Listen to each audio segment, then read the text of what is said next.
assistants are Kay Johnson and Kelly Hyberg. The athletic trainer is Tim Woodstock. Ladies and gentlemen, would you all please rise and kindly remove all caps. Join me so much Andy Stores.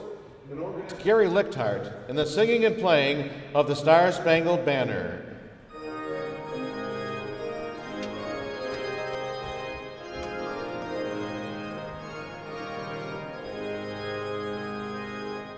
Oh, say, can you see by the dawn's early light what so proudly we hailed at the twilight's last gleaming, whose broad stripes and bright stars through the perilous fight o'er the ramparts we watched were so gallantly streaming, and the rockets' red flare, the bombs bursting in air, gave proof through the night that our flag was still there.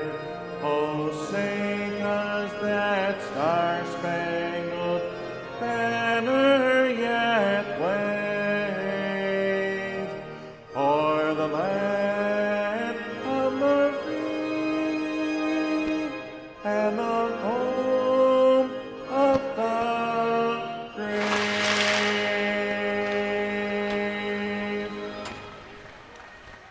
From the Comerica Center in downtown Frisco, Texas, it's game number 2 of the 2019 ACHA Women's Division I National Championship first round matchups. It's the number 3 Lindenwood University Belleville Lynx and the number 7 Grand Valley State Lakers, who took game 1 yesterday 4-3. Casey Roll with you alongside Quinn Kuski. Quinn, yesterday the Lakers were able to pull off the only real upset in tournament play. Now 1 game away from the sweep of the number 3 team in the nation. What do the Lakers have to do to get this win? You got to get back to playing like they did in the first and the second period yesterday. The Lynx completely dominated the third period, almost came back and took this game away from the Lakers. They had a penalty shot with under 2 seconds to play in regulation, and if that had gone in and they pushed overtime, I think the Lynx go on to win that game.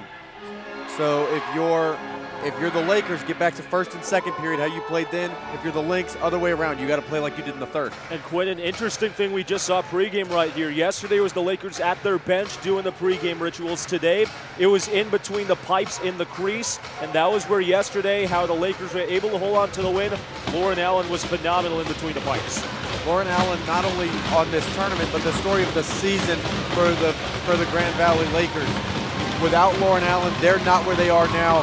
Her final season with the team, and she wants to cap it off with a championship. It's Alicia Williams and Allison Carlson set to take the opening face-off. The 2 lead scorers on each side, a pair of seniors in their final year playing ACHA hockey. Face-off won by the Lakers.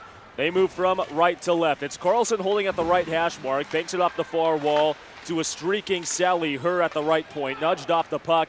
And Allison Williams moves back in the defensive zone, smacks it toward the far wing. Carlson picks it off, and she flips it off the high wall back into the Lynx defensive zone. Yesterday for the Lakers, 3 different goal scorers in the win. Carlson posted a couple goals yesterday for the Lynx. 3 goal scorers, each with 1 goal. The puck batted down in the Grand Valley State attacking zone. Her controls in the high slot, wheels past the defender, falls to the ice as she fires a shot wide stick side. No penalty called. And Quinn, that's going to be a huge storyline to watch out for. 8 penalties alone in the second period, 13 in total. Yeah, last game, both teams spent a whole lot of time in the sin bin, and if either one of these teams can get their discipline in check, they'll be able to go on to win this game. The puck rolls into the Laker defensive zone, whiffing on a clearing attempt, Breland Tasker. It rolls down the right goal line. Williamson, a close-ended shot. And it's gloved down by Allen to stop play. The 5th-year senior out of Gregory, Michigan yesterday. 41 shots faced by this Lynx team, made 38 saves. And you can't talk about Lauren Allen without mentioning the fact that she's 6'3". She'd be tall by men's hockey standards, so she's a giant in the women's tournament. Face-off won by the Lakers. It's pushed forward to the near corner boards. It's slapped on the legs of Dakota McAlpiny, who served 3 minor penalties yesterday for the Lynx. 3 of 9 for the number 3 Belleville Lynx in this tournament. Rolls down into the Lindenwood Belleville defensive zone. Jessica Walker picks it up. The freshman from Carberry, Alberta, smacks it out to the red line. First to it for the Lakers is Brianna Welgars. The lefty defenseman flips it forward. It's in the attacking zone, but it's poke check free, and it's Michaela Reed. The sophomore from Chilliwack, British Columbia, leaves one off to McAlpany. Dragging on the backhand at the goal line, and we're going to get a first penalty of the game less than 2 minutes in. Well, if they had fixed those moorings after that contact, they're gone. That net is sitting in the corner of the rink right now. It flew. It actually went airborne for a couple of feet there. They came into that net hard. I'm glad to see that no one got hurt because that was some heavy contact. So a power play opportunity for the Lynx less than 2 minutes in. Tripping is the call, and it's going to go on to Catherine Tower. The freshman from Belchertown, Massachusetts, sits in the box in this Lindenwood power play. First on the ice. You know, Casey, I'm just glad to see that we're picking up game 2 right when we left off game 1 with everyone going to the box at every available opportunity. Straight away, it's Melissa Del Reese smacking the puck out to the center point. Tessa O'Connor can't keep it. A shot by Gillis at the right circle, deflected wide. Rolling puck at the left corner board that's flipped behind the net. First to it, Jamie Risley falls to the ice. It's picked up by Ashley Dietmeyer, the captain. Holds at the left dot. Meanders in the slot. A backhanded centering pass deflects off a stick. It rolls out to the right point. Kept in by O'Connor. Wheeling out to the right circle, centering pass from Dietmeyer, deflected wide far side, kept at the left point by Gillis, but it's poked out to the red line off the stick of Monica Room, who has 1 goal this season against the Belleville Lynx. That came back on November 3rd, a 3-1 loss for Lindenwood Belleville. 2 prior meetings in the regular season, a turnover in the attacking zone. It's rolled out to the right point. O'Connor fans on a slap shot. It's poked over towards the near boards. Ashley Dietmeyer picks it up, plays it over to Allison Williams, who controls at the right hash mark. A slap shot deflects off a body in front, and it skitters down the left corner boards. Dug out by Jamie Risley. Holds at the right circle, a shot, and it's gloved down by Allen. That's a good job by Tasker there to stay in the shooting lane, just sticking that skate out and blocking that puck. And I can tell you from experience, there's not that much padding in that skate. If you take a puck right to the inside of it, that hurts. It's Alicia Williams, the junior out of Virginia, Minnesota. The team leader in power play goals this season with 6. She takes the face-off against Brianna Welgars. Off the tie-up, it's Welgars winning it. She banks it off the far wall. Breland Tasker can't clear it. Slap shot by Jessica Walker. Deflects off the pad of Allen, but she holds the second opportunity in the crease to halt play. Allen's rebound control so far in this one seems to be better than it was last game. She let loose a lot of bad rebounds on some pretty routine stops. So far, she's been on top of it. Face-off won by the Lynx. A shot from the blue line by Walker, deflected wide. Face-offs in favor of the Lynx, 5-1 to open up play. Slid over to the far side. A centering pass deflected wide off the stick of Williams, and it's covered up again by Allen. Yeah, Allen's been busy so far, but I mean, for about half the game, you're shorthanded, so it's hard to tell if this is going to be a trend of things to go. But right now, 5-1 early in shots in favor of the Lynx. And Quinn, I want to touch up about something you said earlier in the broadcast. Allen is 6'3". If she was a goaltender in the men's semifinal round, she'd be the 3rd highest goalie, and off a slap shot, they score! It's Jessica Walker on the power play, giving the Lynx the lead. Lauren Allen wants that one back. It was a solid shot, but you could tell that Lauren Allen was surprised that it got by her. She thought she had it all the way. Looking at the replay here, faceoff gets one. It's just a pass, one-timer, and if you're Allen, you got to have that with the glove. It goes right by her. So it's a goal for the Lynx. They have scored first in 7 of their last 8 games. The one exception yesterday when the Lynx fell early to the Lakers. The goal comes on the power play, and it's at the 3-minute and 26-second mark. The puck rolls down into the Laker defensive zone. It's pinned out to the far corner. Allison Williams holding at the left circle. It's poke check free, and Melissa Delry unable to keep it in. Brianna Welgars pokes it out to the red line. Wheeling in the attacking zone, Megan Lugar for the Lynx. At the right circle, nudged off the puck. It skitters out to the right point, and it clears the zone out to the red line. The Lakers with Allison Carlson. Nudged off the puck, and we're going to get another penalty. This one's going to go on the Lakers again. You just finished giving up a power play goal, and you're going right back shorthanded almost immediately. And now they're going to change the ruling. It was initially a penalty on the Lakers. It's going to go on the Lynx, and this one's going to be charged to Jessica Walker. Well, I go from, it goes from if you're the Lakers, why would how do you manage to take another penalty there? Now you're the Lynx. You just went up 1-0. Now you take a penalty and let the Lakers have a shot to get right back into this game. Face-off won by the Lynx. That's now 7-1 in terms of face-off wins. They gun it down the length of the ice off the stick of Alicia Williams. The Lakers this season in the regular year, 9.8% on the power play, 5th in the Central Collegiate Women's Hockey Association. They were 1 for 7 yesterday against the Lynx. The puck rolls out to the left point. Rachel Smith, one of 3 goal scorers yesterday for the Lakers, lost the puck at the blue line, and it's rolled back into the Grand Valley State defensive zone. Rolling puck out at the red. Pitchforked ahead by Alicia Williams. She mows ahead short-handed at the dot of the wrister. Blocker the side of the butterfly. It rolls out to the right point. Tapped in by Jamie Risley behind the net. Rolling puck collected by Breland Tasker for the Lakers. 70 seconds to go on the Lakers power play. Carlson lost it in the defensive zone at neutral ice. The puck rolls past the red line. Katie Thema has her shot altered at the right circle. Rolling puck. It's corralled by Grand Valley State, but pushed forward by Thema below the goal line. Wellgars digs it out of the corner. Reverses direction up to the far wing. It's backhanded by Rachel Smith. She controls behind the net. Forecheck on by the Lynx on the penalty kill for 40 more seconds. Motoring ahead, Breland Tasker, holding at the right dot. Pivots at the right goal line, holds in the backhand, dances past the defender, can't get past Tessa O'Connor. Bodies fly down the goal line. O'Connor pins it to the wall along with 3 Laker defenders. 25 seconds to go on the power play.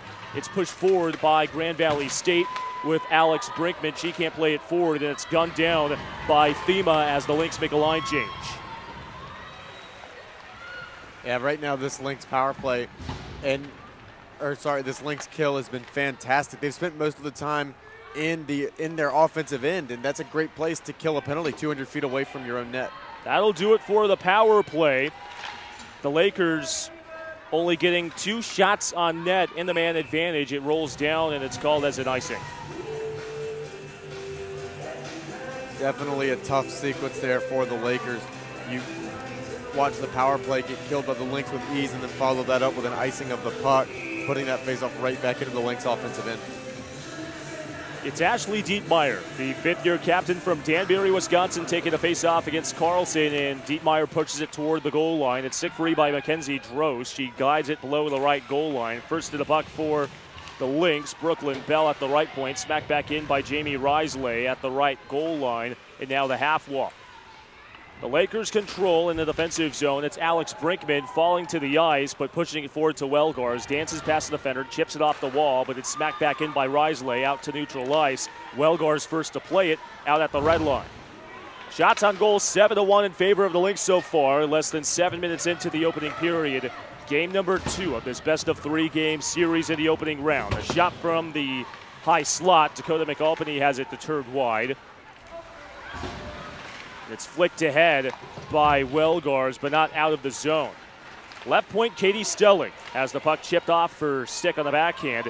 It's played again by Melissa Delry at the left circle. A shot deflected wide. A second chance opportunity, gloved down by Allen. Lauren Allen coming up big so far. She had that one soft one, and since then has rebounded to make a couple of nice saves. And that's exactly what you need to do in that situation. As you rebound, you let in a soft one, but mentally you got to bounce back, and Allen's able to do that. Face-off in the Lynx attacking zone. It's won by Alicia Williams. They play it out to the left point. Katie Stelling smacks it back to Williams below the goal line. Dances past the defender, reverses direction. Trying to connect near side with Stelling below the right goal line. It's chip free and controlled by Monica Room. Flips it out to neutral ice. It's Breland Tasker jumping it off the high wall, but it rolls back into the Belleville attacking zone. Williams at the left hash mark. Stops on a dime, chipped off the puck. Can the Lakers clear it? They do. It's Katie Gaglioretti nubbing it out to neutral ice. 8-1 shots on goal. The one shot for the Lakers on the power play in the attacking zone. Carlson in the high slot. It's nubbed off the puck. Her shot altered toward the far goal line by Katie Stelling. Another turnover in the attacking zone. It's Allison Stapleton right circle trying a centering feed. A secondary shot by Carlson deflected wide. And now it's Carlson holding left circle. Dances past the defender on the backhand. Backhand feed. It deflects off a stick. She was looking for Sally Herr. It rolls out to the near wing. And the Lynx clear the puck.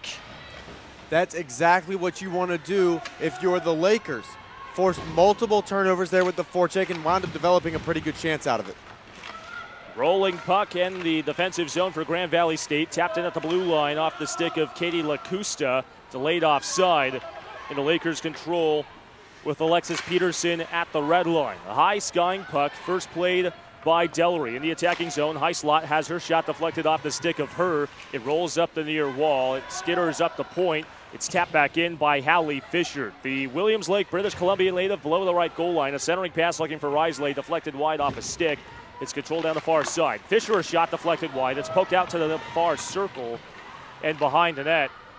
It's played by Delry. Gets popped behind the goal.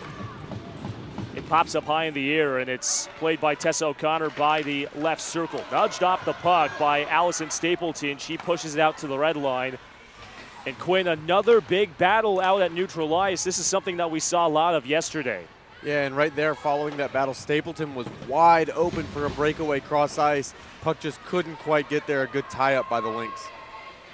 Ashley Dietmeyer controls in the defensive zone. She high steps past the red line and in the attacking zone. Left side at the hash mark, dances below the goal line, drives behind the net, holding at the near side. Centering pass, far circle, one-timer, they score! It's Lindsay Gillis! What a feed by Dietmeyer! That's 2 goals, both off the one-timer. Perhaps maybe some film was watched by the Lynx, but they've realized that the one-timer's the way to beat Allen. They're 2 for 2 on it now, and I expect them to keep trying it. Dietmeyer navigated in the attacking zone coast to coast, and Lindsay Gillis, the sophomore from Edmonton, Alberta, scores her 10th goal overall on the season. And opposite of what we saw yesterday, it's the Lynx jumping out to an early 2-0 lead. Yeah, this first here feels like the third from yesterday. All Lynx offense, and they're developing some really good scoring chances and unsurprisingly developing some goals. Williams takes a huge hit down the far wing, and play is stopped as she's slow getting up. Now Williams a bit slow to get up, seems to be okay. And if you're the Lakers right now, you're already down 2-0.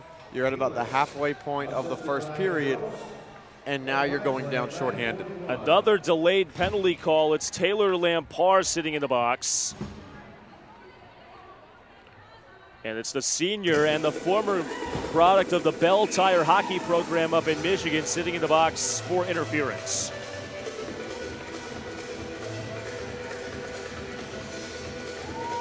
So back to the power play where the Lynx are 1 for 1. Melissa Delry unable to win the draw forward, but it's out to the left point. O'Connor fans on the shot. Allison Carlson chips it out to the red line, and now here come the Lakers, 2-on-1 shorthanded. Here's Carlson, a centering pass, deflected off the blocker of Stone. That was Allison Stapleton trying to push it home, and a shorthanded chance turned aside by Stone, and now here come the Lynx. It's Dietmeyer, centering pass into the slot, a shot by Delry, gloved down by Lauren Allen. That was without a question the best chance of the game for the Lakers. Now if you kill this penalty off, you're gaining momentum. You have an incredible chance down ice while shorthanded. That right there tells your bench, hey, we're not out of this game. We can do this. Keep developing chances like that and you're bound to get one. Face-off coming in the Belleville attacking zone. 11-2 are shots on goal. Lauren Allen, to give you some insight, Quinn, she didn't face 11 shots until midway through the second period yesterday. It's Jessica Walker holding in the high slot. Fakes a backhand feed, whips it over towards the right circle. Mackenzie Drost, one-timer. They score! Jessica Walker on the one-timer. 3 goals for the Lynx in the first 10.5 minutes. Not only 3 goals for the Lynx, but you said it, Casey, off the one-timer. All 3 first-time shots and Allen's been beat 3 times, and you have to wonder if her night might end early. Lauren Allen, one of the top goaltenders in the CCWHA, has been peppered to begin the game. And this is the number 3 team in the country playing their game that we didn't see yesterday in the loss. Yeah, we didn't see this yesterday, and like I said, I don't know what adjustments they made with the coaching staff, but they weren't taking any one-timers yesterday, and now they've taken 3 and scored on all 3 of them today. The Lynx 2 for 2 on the power play this afternoon after going 0 for 7 yesterday. A little bit of discussion being had here. I'm not sure what for. Everyone gathered together on center ice. We have a referee and a linesman or a lineswoman standing off to the outside of the circle talking, and then we have a gathering of players and referees at center ice. And explanations coming over for coaches as to what's going on. The goal still stands on the board. It's 3-0. Yeah, we saw the same thing yesterday. We had a couple goals by Grand Valley State scored, and the officials immediately went over to the bench to talk about it. So it's been an interesting officiating deliberation after goals have been scored, not only in our series, but the entire tournament. Yeah, we have a fan in an orange jersey here. He's very confused as well, waving his arms about, trying to figure out what's going on. Kind of feels like how I do right now. Seems like we're about to get playback underway, and we're going to drop the puck. Face-off pushed forward by the Lynx. It's Michaela Reed chipping it in the attacking zone. First to the puck for the Lakers, the captain, Haley Curie, the 5th-year senior out of Washington, Michigan. It rolls behind the net, pinballed around, and it's Allison Carlson flipping it out to the left goal line. Pushed forward by Katie Stelling for the Lynx. Up the right half wall, poke 3, and here comes Allison Stapleton, motoring in the attacking zone. A centering pass from the circle, deflected wide far corner. It's Alexis Peterson digging it out. A centering pass off the skates of Mackenzie White. She flips it behind the goal line to Lindsay Gillis. One of 3 goal scorers this afternoon for the Lynx. Flips it up and out of the zone. It's down, and it's an icing. Allison Carlson and Allison Stapleton, they are the 2 players on the Lakers right now that have accounted for every good opportunity that the team has had. If you're the coaching staff of the Lakers, you might be trying to double shift them, get them on the ice more as you're already down 3-0 and need to start producing with only 2 shots on goal. And Quinn, shots on goal, 12-2 in favor of the Lynx. Grand Valley State has 3 face-off wins so far. That's a big discrepancy from what we saw yesterday as well, where Grand Valley State was dominating in the draw circle. In the attacking zone, Dakota Malpany in the high slot. A wrister deflected wide over the blocker side of Allen. It trickles over toward the far corner. Dug out by Rachel Smith, the sophomore out of Naperville, Illinois. Stretches one to the red line, and it's Alex Brinkman holding left point. Smacks it out, trying to play it cross ice. It deflects off the skate of Katie Thema, the alternate out of Adelaide, Australia. The 20-year-old standing at 5'6". It's flipped in by Welgars behind the right goal line, and it's played forward by Thema. 7:55 remaining here in the first period. It rolls down. Still only 2 shots for the Lakers here in this opening frame. Driving up the left half wall. It's out to the red line. It's pitched ahead by Katie LaCusta. The senior out of New Westminster, British Columbia, tries to flip one in the attacking zone. It rolls back out to neutral ice, and it's played ahead by Katie Stelling. The junior playing a stretch pass ahead, looking for Thema. Clashes off her stick. First to it, Alicia Williams below the right goal line. At the right hash mark, drives up the wall. It's poked free at the right point. Chip back in by Walker. Can't play it in the slot. Welgars plays it out to neutral ice and flips it out to Marissa Sereno. She has her shot that's heard wide, and the butterfly by Stone up into the high glass. And it's Walker ambling out to the red line.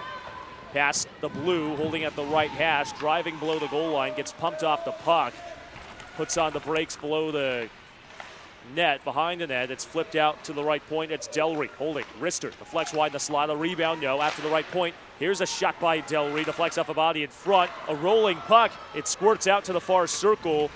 Clashing bodies for it. Katie Gaglioretti for the Lakers can't push it forward. The centering pass into the slot by Walker looking for McAlpany. It's deflected off a stick. It clashes up the wall, and it's finally jabbed up by Welgars, but not out of the zone. Another battle at the wall, Quinn. A lot of that yesterday. There were a lot of duels at the wall, and it favors the Lynx right now because they're just going to try to slow this game down and make it hard to even get the puck all the way down the ice. Delayed penalty upcoming as well. Megan Beebe chips it out to the red line. It's touched up by Walker, and for the first time today, we have a penalty on the Lynx. This is a big power play here for the Lakers.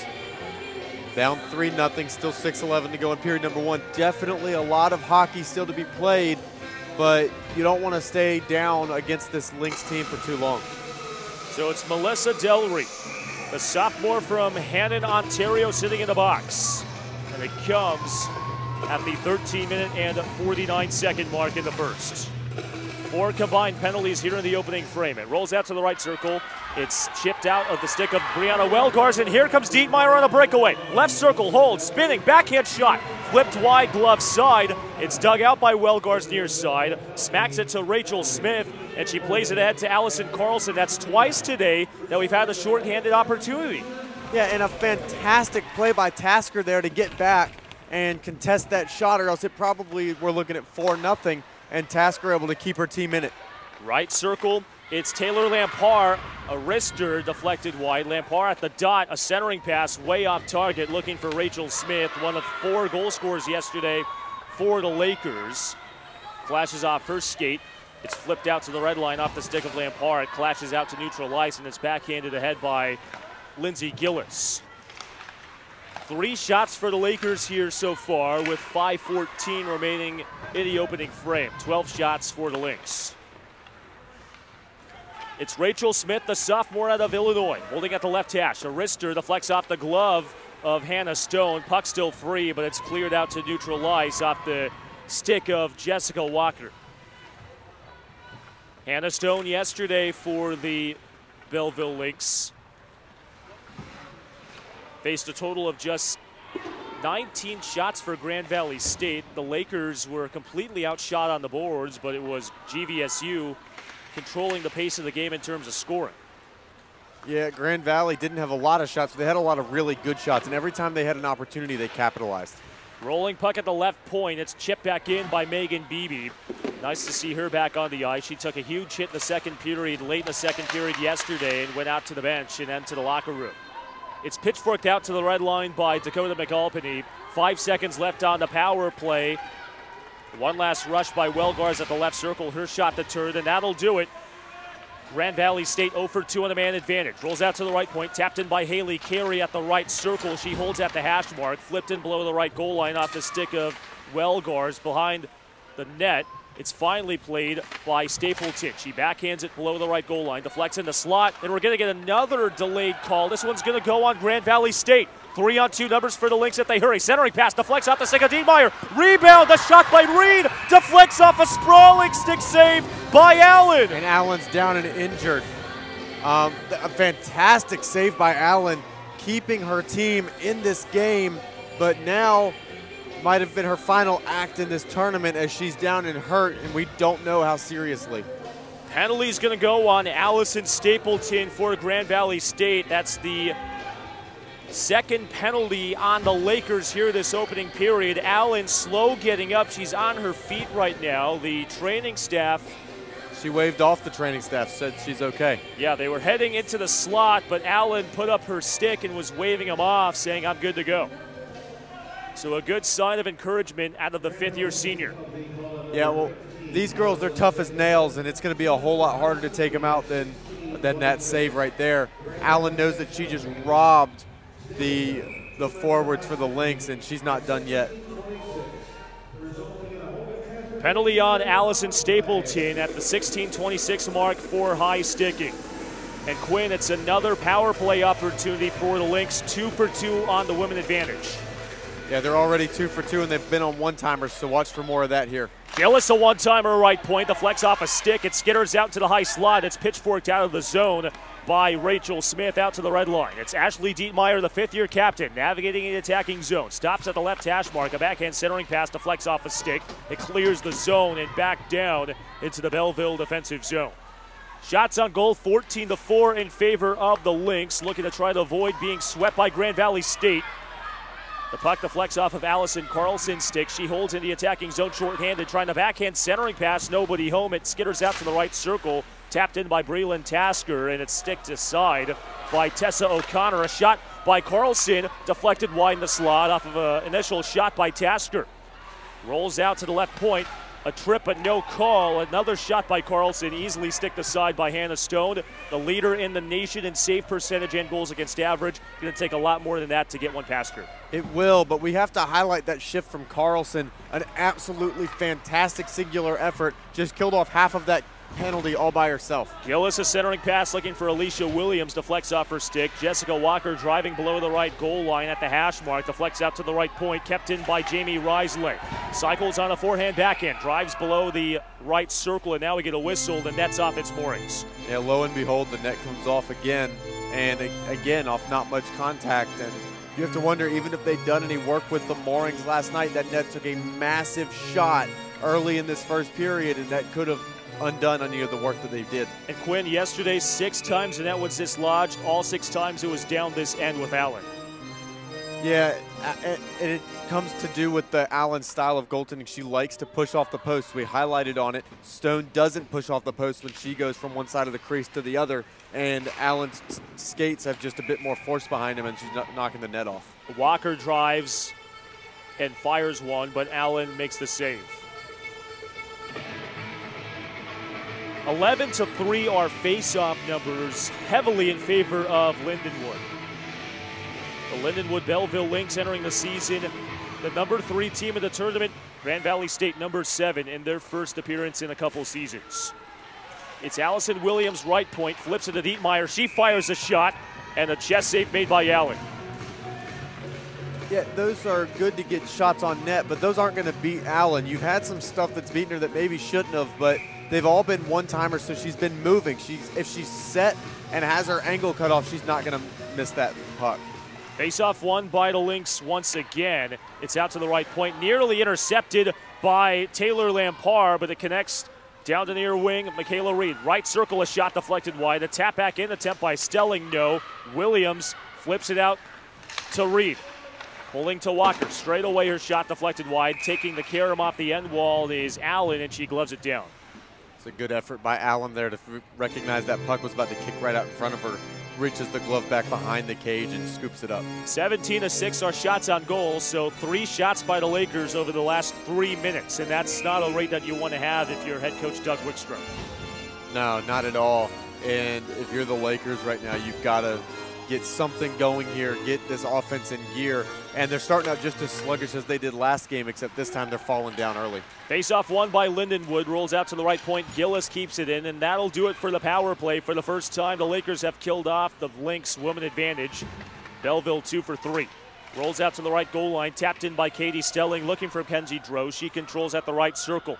Dances into the slot, wristed through a couple bodies, a direction, nearly goes behind the goal line, but it's still kept out, and a 3-0 lead for Lindenwood Belleville. Another shot, high slot by Del Reno, a rebound in front, clashing sticks and a rolling puck. It's finally controlled by Beebe, and she's able to one-hand it out to neutral ice. I don't know how that stayed out. I could have sworn we were about to see a 4-0 scoreline. 1 minute remaining here in the first period. Grand Valley State hoping to either tack on to the score in their favor or keep it as a 3-goal game as is. Gillis flips it up the half wall. It's controlled by the Lakers with Monica Room. Glides it down the right wing. It's intercepted by Katie Latusta. In the attacking zone, high slot. Fans on a wrister, deflected wide and off the stick of Alex Brinkman. She can't clear the zone. High slot, a shot by Dietmeyer, no. It's flipped out of the zone. A skittering puck in the Lynx D zone, and it's finally smacked out to the red line by Hannah Stone.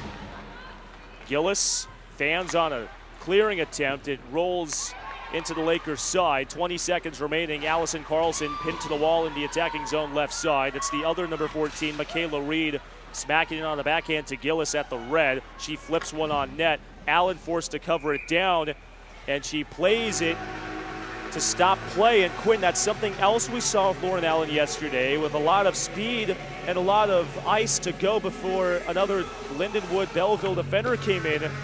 she ices play, and with 7 seconds, this is another scoring chance for the Lynx in the attacking zone. If Allen touches the puck, you can just about guarantee that she's going to try to do everything she can to cover it up and freeze it, and that's still the case there. Face-off won by the Lynx, but it's pushed forward out to neutral ice. It's controlled by Carlson. She one-hands it down, and that'll do it. A dominant first 20 minutes for the Lindenwood Belleville Lynx, who jump out to a 3-0 lead over Grand Valley State. A complete juxtaposition from yesterday's Game 1 loss, and it's the Lynx looking like the #3 team in the country. Yes, the Lynx have completely rebounded from where they were yesterday, and if they keep this up and just cruise to a Game 2 win, they're going to have a lot of momentum going into Game 3. Shots on goal in the first 20 minutes, 19-7 in favor of the Lynx. And just to think, Quinn, 19 shots, that was the total amount that the Lynx had all of yesterday. They have it in the first period. Yeah, the Lakers had 19 shots yesterday. The Lynx peppered Allen all day, and they're started out this period peppering her again. And you have to wonder, as Allen's been just had shots thrown at her from all over the ice now 2 games in a row, maybe she's just tired. Maybe she's just tired, but head coach Doug Wickstrom hoping that his 5th-year senior can rebound in the last 40 minutes. 3 goals by 3 different goal scorers for the Lynx. First one scored by Melissa Delry, followed up by Lindsay Gillis, both on the power play. And then it was Jessica Walker, the freshman from Carberry, Alberta, scoring her first career goal in the postseason, giving netminder Hannah Stone a 3-goal advantage after 20 minutes. So through the first period, it's a 3-0 lead for Lindenwood Belleville over Grand Valley State. You're watching the 2019 ACHA Women's Division I National Championships on the ACHA Network.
Come on, Timmy, you got this, son. Pencil to paper. Focus. Focus, focus, take the puck. There you go. Skate, skate. Pass it. You call that a pass? What are you doing? You missed the puck. Come on.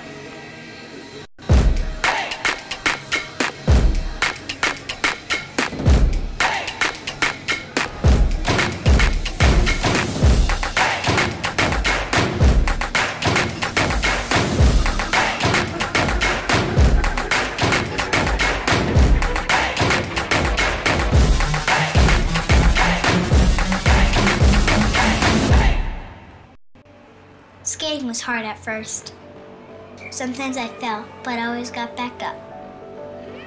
Now when I'm skating, I feel like a rocket, or maybe a race car. Something really fast. It's my second favorite feeling. Scoring is my favorite. I think I like it even more than birthday cake.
There are a few things that come along that change the course of history.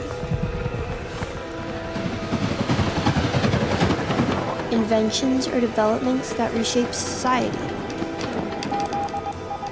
They usually aren't appreciated at first. In fact, they're often scoffed at. What good will that be? Surely that can't be practical. But then, slowly, over time, the greatness of these achievements become manifest.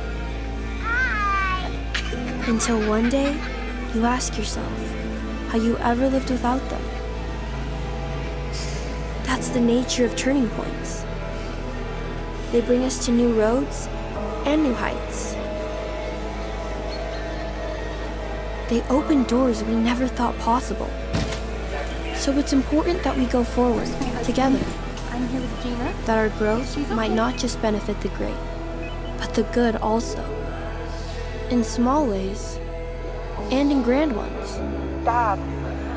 The test of our progress is not whether we add more to the abundance of those who have much. It is whether we provide enough for those who have too little. At Wilson Electronics, we push every day to amplify the power of communication, to connect those who love and those who cannot live without it. Dallas, Texas, in a stadium that has been sold out for months, the Cotton Bowl. Notre Dame leading 17-14. 1:10 remaining in the game, and Texas will straight at quarterback. Straight. Gets to the second man for a touchdown for Texas. The 2020 Bridgestone NHL Winter Classic, an annual celebration of hockey's heritage. Tickets on sale April 23rd. The Cotton Bowl, New Year's Day. It's gonna be a classic. The Dallas Stars have put on camps like this, and we're just really trying to build hockey in the communities around Dallas. Learn to skate and play hockey for free at Children's Health Star Centers. All throughout DFW, kids ages 4 to 14 can join Rookies programs presented by Lexus. Equipment is included and kids will get a free jersey to take home. For more information, visit dallasstars.com/rookies.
Back in Frisco, Texas, 3-0 our score. The Lindenwood Belleville Lynx on top of the Grand Valley State Lakers. Now, I'll tell you what, Quinn, that's the mood I'm in right now. There are two girls right behind the Grand Valley State bench who are basically expressing how I felt throughout this entire stretch of time we've been here in Texas. There have been really wild moments. There have been really exciting moments.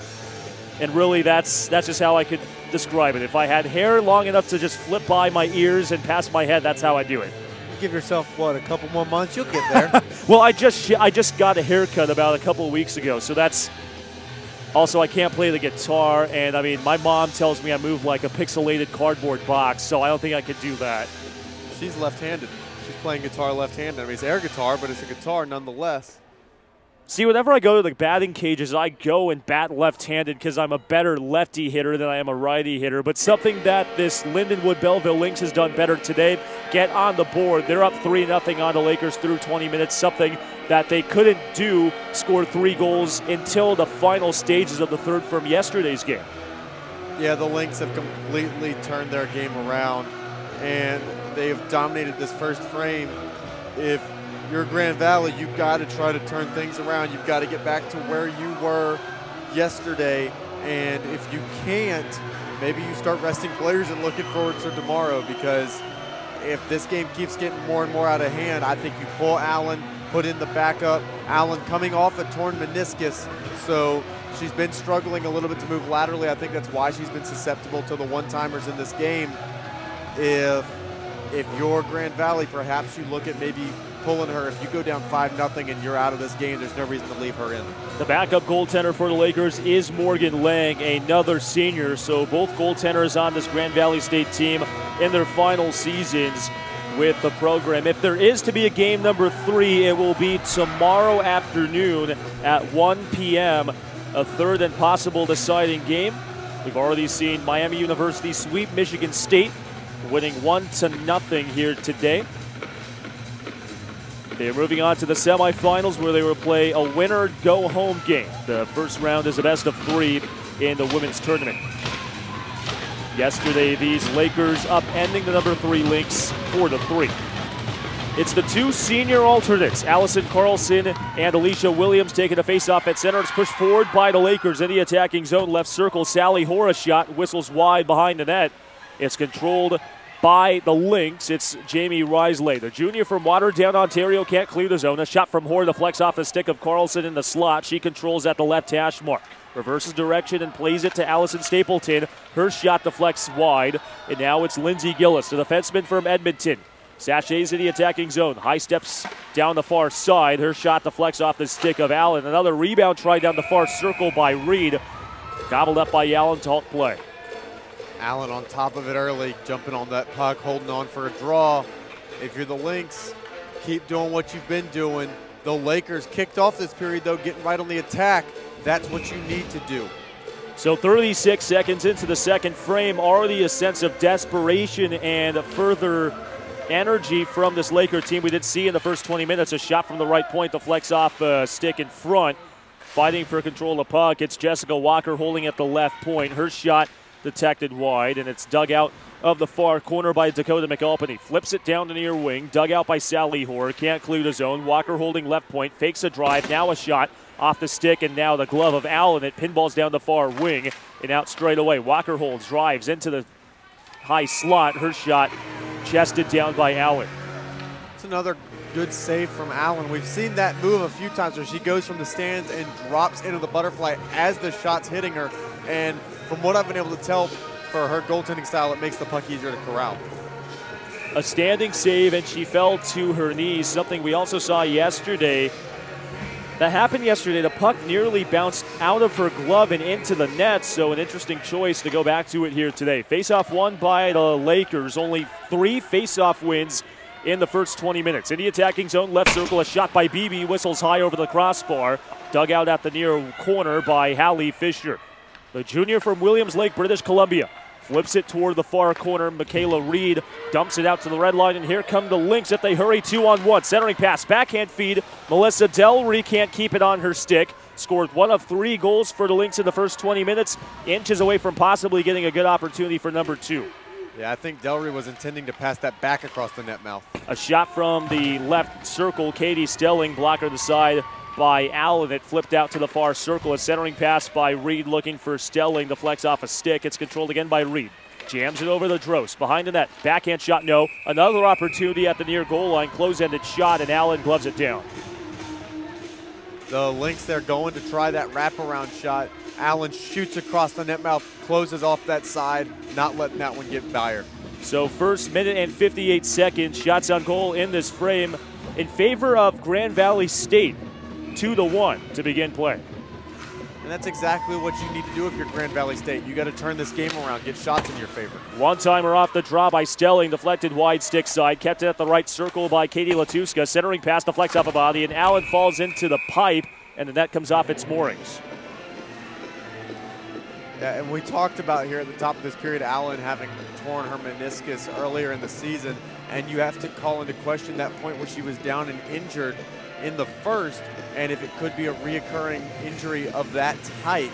And anytime it's a knee injury, it can be very dangerous. If you're Allen, if it is another meniscus problem, kudos to her for powering through, knowing that that would be the end of her career if she stayed down. That was the early portion of the first period. She had called off the training staff. Off the draw, Diedmeyer tries to smack it free. The puck rolls free in the slot. Bodies falling for it, and Allen sprawling out of the blue ice to stop play. This game is devolving to chaos right in front of Allen, and as a goalie, that's the last thing you want to see. I used to play goalie in soccer, and when you see all these bodies piling up right in front of you, that's one of the scariest points because you lose sight of the ball, or in this case the puck, being sent around in front of you, and the shot could come at any point from anywhere. Now the officials are talking.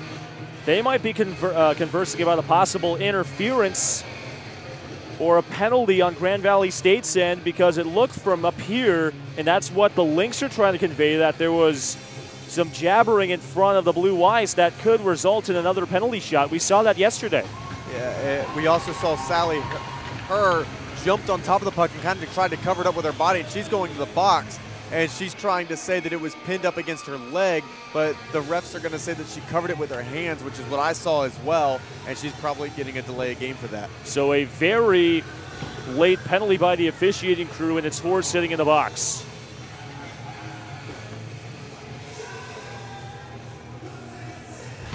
Only the third penalty of the game on the Lakers. 3 for the Lynx in the first 20. Now this is the third on Grand Valley State. Power play unit on for the Lynx. 2 power play goals here to start. Yeah, 2 for 3 already for the Lynx. If they go 3 for 4, we're going to be looking at this game being over. It's Alicia Williams, the junior from Virginia, Minnesota, and the number 10 scorer in the nation, taking the face-off for Belleville against Allison Carlson, 4th in the nation in points this season. Her senior year, the 21-year-old out of Marquette, Michigan.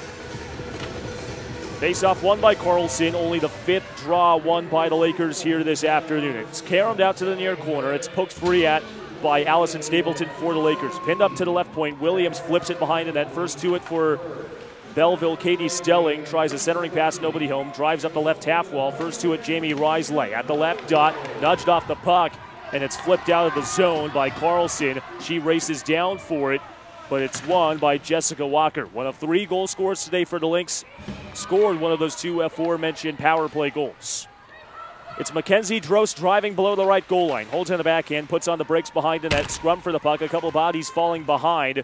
It's finally jabbed free and won by Stelling. The Santa Cruz, California native. Holds it at the right point. One hands it to Williams, and it's swatted out to the red line off the stick of Taylor Lampard. She falls in the attacking zone. Forecheck on by Carlson, but it's controlled by Walker for the Lynx. A minute to go on the Belleville power play. Walker high steps and glides in the attacking zone. One hands it to Williams. Out to Gillis, left point. See, surfs the blue line. Walks it to the far boards. Cradles it off her lefty hockey stick. Holds at the right hash mark. Dances past the defender. Holds at the dot. A wrister deflected wide. And the rebound caromed out behind the net off the stick and the glove of Allen, but play still continues.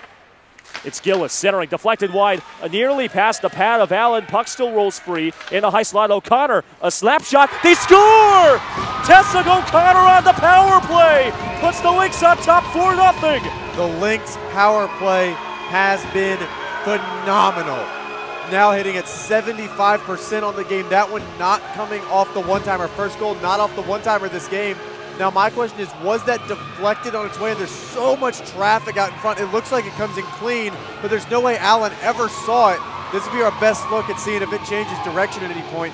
No, puck definitely comes in clean. That's O'Connor's goal, and that'll be the end of the night for Allen. As I was saying earlier, you have to wonder how much longer they'll leave her in, and the answer was only one more, and she just never saw that puck. You can't blame Allen on that one. So Lauren Allen's night concludes. The fifth-year senior from Gregory, Michigan, the last 23 minutes and 50 seconds. In that span, she faces 28 Lynx shots and makes 24 saves. The goal for Tessa O'Connor is her 5th in total of the season. It's Morgan Lang in net. The puck rolls free. It's flipped up out of the zone by Gillis and pushed forward by Brianna Welgars for the Lakers in the defensive zone. Now a 4-0 deficit for Grand Valley State. Quinn, you can only imagine now what the feeling must be knowing that just less than 24 hours ago you beat the number 3 team in the country. Now Belleville showing why they're ranked 3rd in the nation. So, and hockey, it's a game of punches and counter punches. In this case, we have a game of a punch and then a game of a counter punch. And so now if you're Grand Valley, you've got to counter what the Lynx have done to counter you and come back more than likely, barring a really good showing from this team. You're probably looking at coming out tomorrow and trying to come back. Welgars for the Lakers, meanders in the attacking zone, nubbed off the puck, and it's Ashley Dietmeyer holding down the right half wall at the dot. Driving below the goal line, holds in the backhand, meanders her way out to the near circle, gliding, trying a centering pass out to the high slot, looking for LaCusta. It deflects off a stick, high puck in the air. Megan Beebe gloves it down in the attacking zone. She falls to the ice, and now we're going to get a penalty on the Lynx. Roughing is the call, and Grand Valley State, this might be what they need. They'll have a chance to go on the power play. This could be exactly what they need. This is their 3rd power play of the game. They're 0 for 2 so far. They need this one right here. And the penalty for Belleville is going to go on Katie Stelling. The 21-year-old out of Santa Cruz, California, sits in the box for roughing, and it comes at the 5-minute, 10-second mark.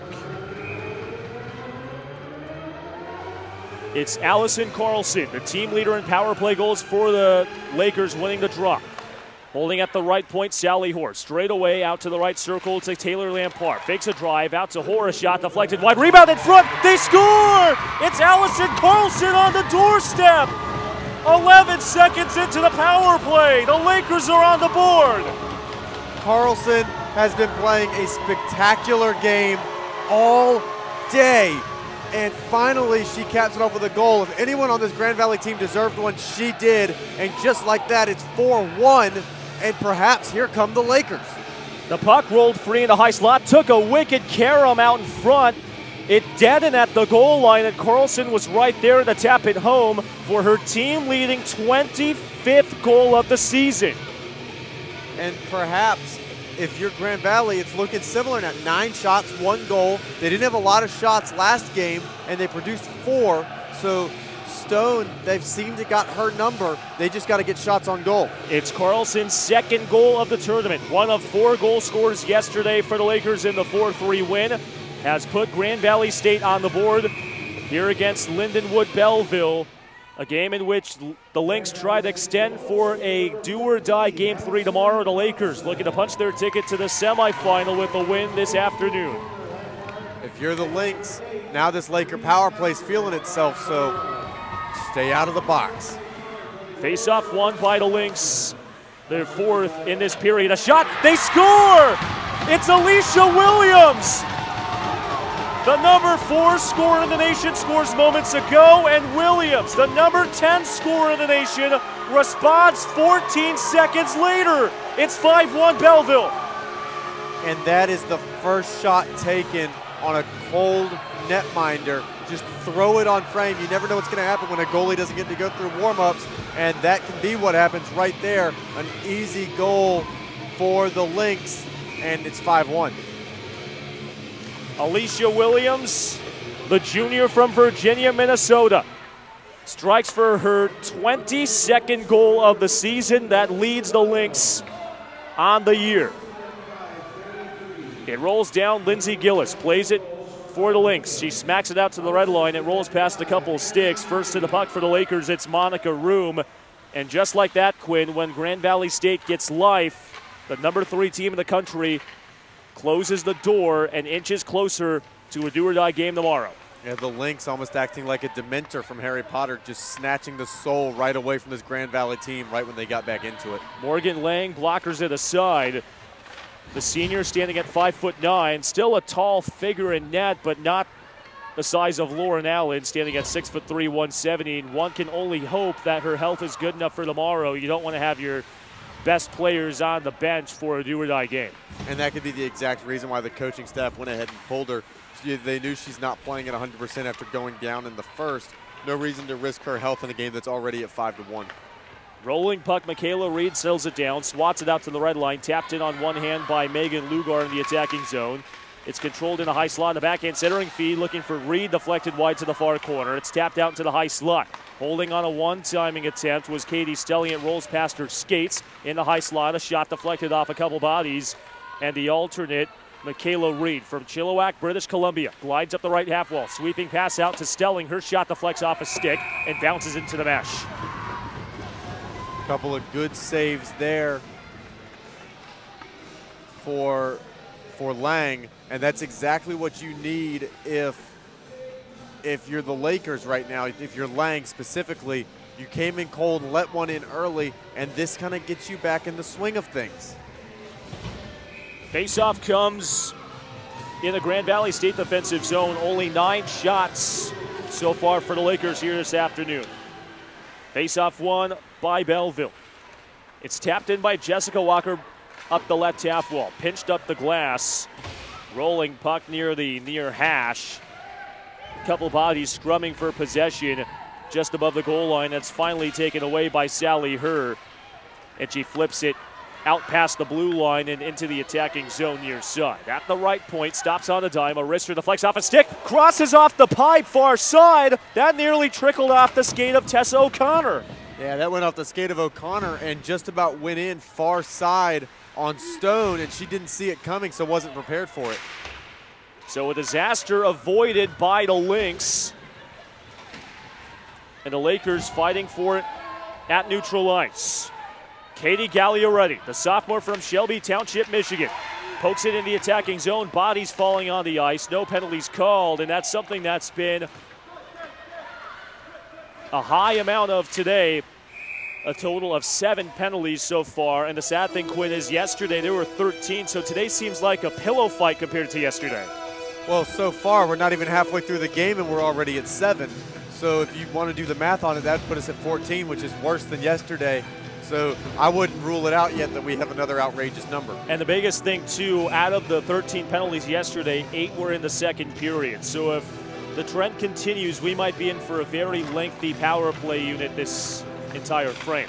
A shot through a couple bodies, trickles in front. That was off the stick of Alex Brinkman. Trickles to near corner, bouncing in the slot. Carlson tries to poke it free at the doorstep.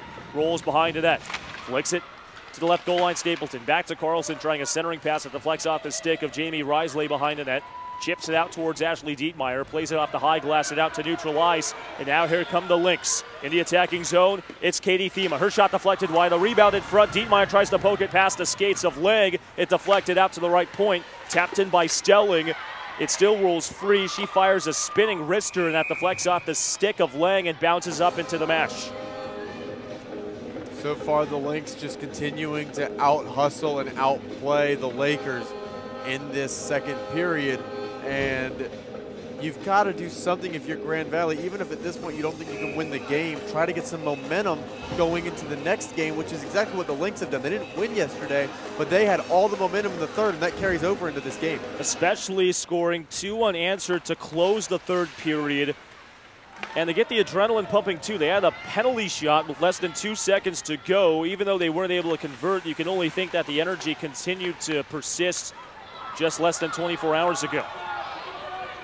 It's Callie Phillip in the attacking zone for the Lynx, holding below the left goal line, dances behind the net, holds in the backhand, flips it out to the right point to Katie LaCusta, smacks a pass back to Phillip. The bounce is free, nearly crossing the goal line, but it rolls out to the left point, and Katie Stelling smacks it up the wall, but it clears the zone.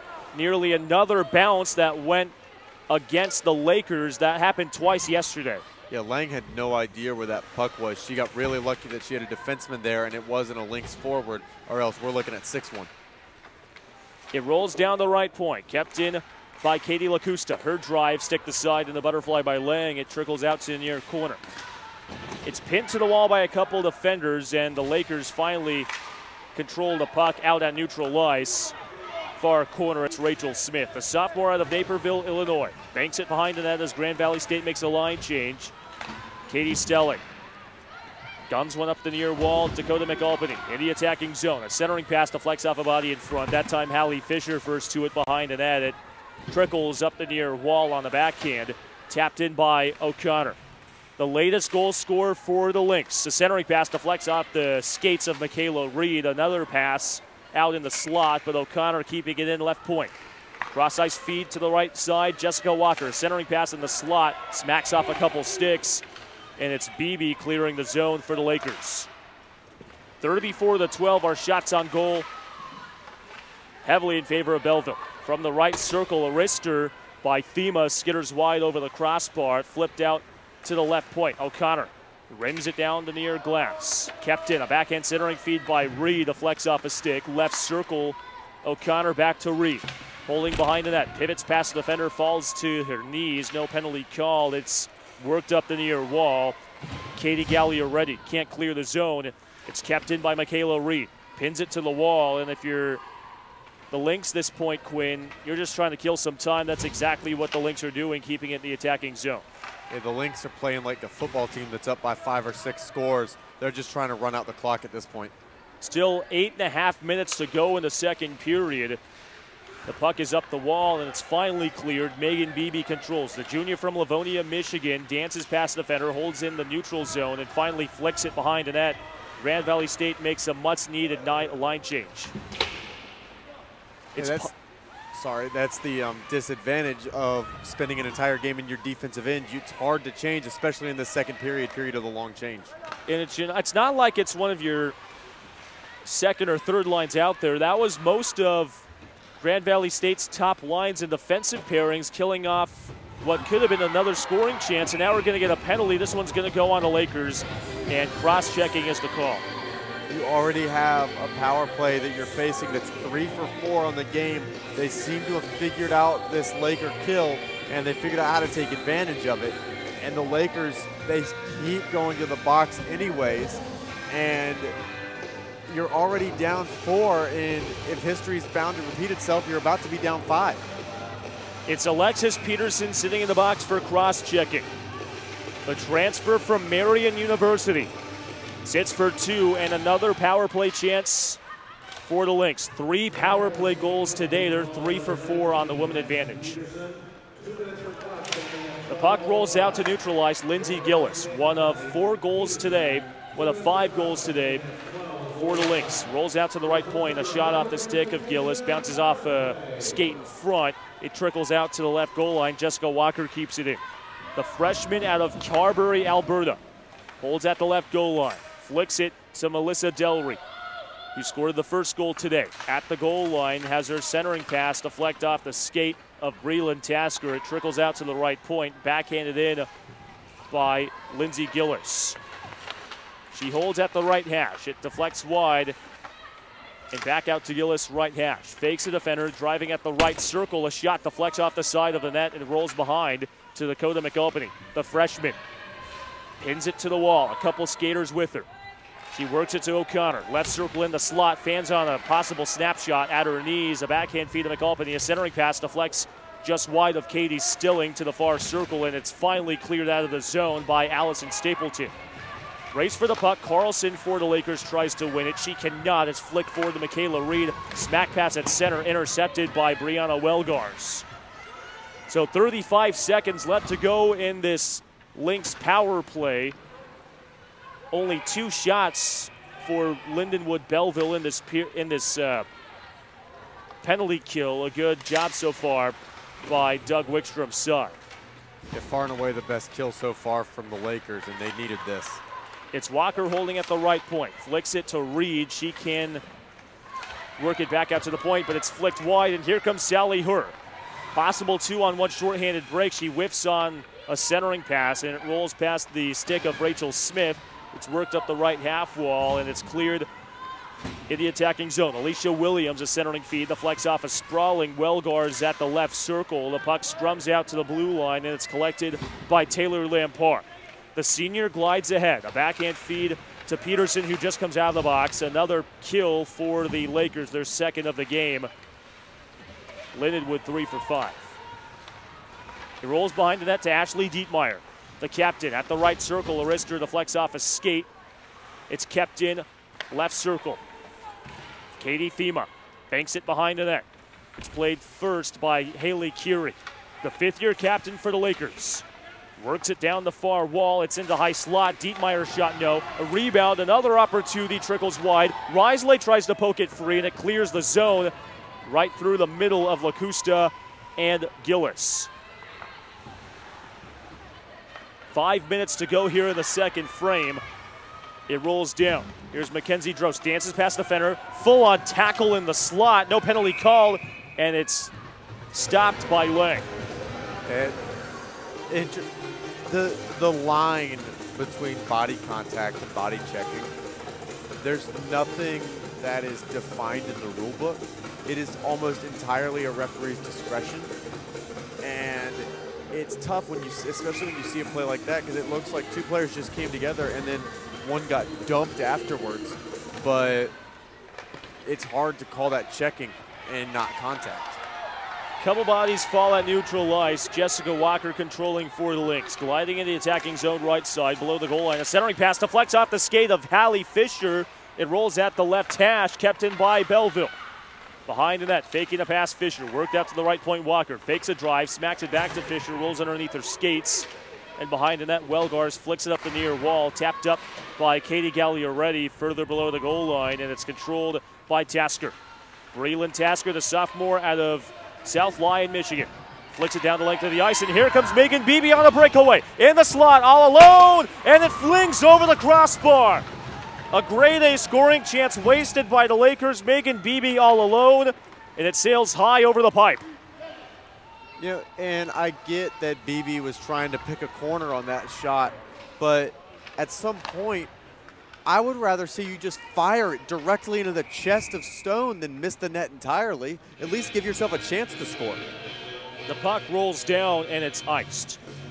Fans, be sure to catch ACHA tonight on achahockey.org. Full recaps, highlights, analysis, and previews of all action in the ACHA national tournaments. Men's Division 3 along with women's D1 and D2 going on over these final 3 days of national championship play. We're already a week into our national tournament. Be sure to catch all the action on ACHA tonight. Rolling puck in front, trying a tap at home with Samantha Williams, and the puck gets off its moorings. That was the greatest chance on an open net for Grand Valley State here this afternoon. Wide open net, and somehow Grand Valley doesn't put it home. And this is the difference. That kind of stuff right there, that's the difference between yesterday and today. Yesterday, that's a goal. Yesterday, the BB breakaway, that's a goal. Today, they're not doing anything with these great opportunities, and that's why it's 5-1. It could easily be 5-3, 5-4 right now. So a breakaway and a wide open net for Grand Valley State in a span of less than 10 seconds. But the score remains 5-1. Here comes Alicia Williams, motoring in the attacking zone, left circle, a shot to flex off a stick in front. It bounces off of Lang's glove and trickles down the left goal line, kept in by the Lynx off the stick of Gillis, and it's finally punched out into the Belleville defensive zone. Forecheck on by Carlson. She holds it at the left goal line. One hands it along to Allison Stapleton behind the net, smacking a centering pass that deflects off the stick of Williams. She falls to the ice, no penalty called, a lot of body contact. And it's at the right circle. Jamie Risley at the point, tries a centering feed that deflects over toward the near corner. Mackenzie Drost wraps it around the far circle. Sally Herr clears the zone. right now the play is very back and forth, but neither team really generating a chance since those two opportunities for Grand Valley. And if you're Grand Valley right now, you might be trying to build some momentum up, keep it going. Dietmeyer drops it off to Drost left circle. Her drive deflected in front, and it's Katie Thema, the junior from Adelaide, Australia. One of the more interesting stories, played for Australia's WJC U18 national team a couple seasons ago, scored 2 points in 3 games played. One-timer off the stick of Katie Stelling, deflects wide down the near goal line. It's flicked up the far wall. Rachel Smith clears the zone. 2 minutes remaining here in the second period. Shots on goal 37-14 for the Lynx. A day in which yesterday 41 shots were put up by Belleville over 60 minutes. They're already at 37 with just over 38 minutes played. And the puck is down and stopped by Stone.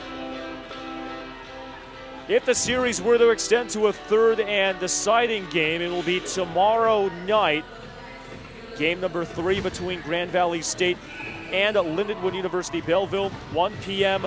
Central Time. Be sure to catch it right here on the ACHA network.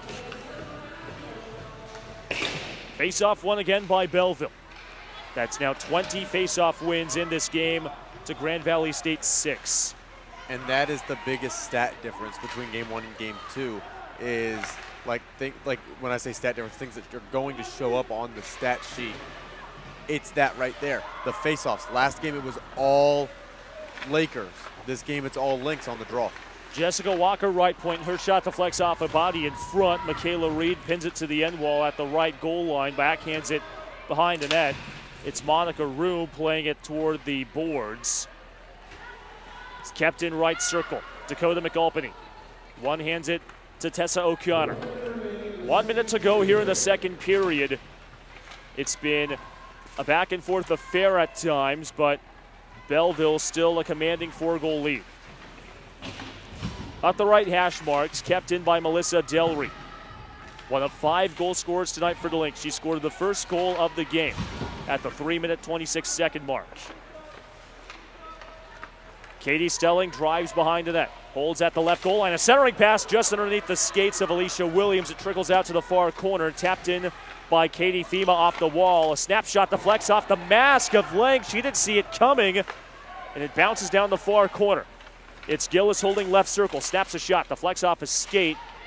And Katie Gagliaretti, can she clear the zone? She cannot. Tap back in by Gillis. It's Williams left dot. A shot swaggered aside off the shoulder of Lang. It pokes free in the slot. It's poked free in the slot.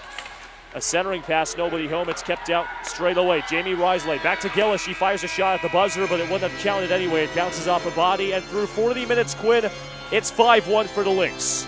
Yeah, this is just complete domination by Belleville. 38-15 in shots, 5-1 on the scoreboard.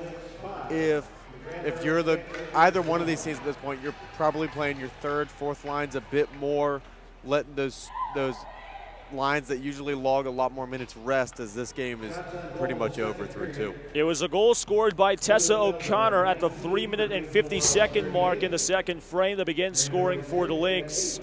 And it was Allison Carlson on the power play for Grand Valley State who got Grand Valley State on the board. And less than 5 seconds later, it was Alicia Williams, the 10th most prolific scorer in the country, responding, bringing us where we're at right now, 5-1. And that really hurts if you're Grand Valley. You scored that goal, you might have been back into it. You could see some energy on the bench, and then less than 15 seconds later, like you said, the Lynx score it right back.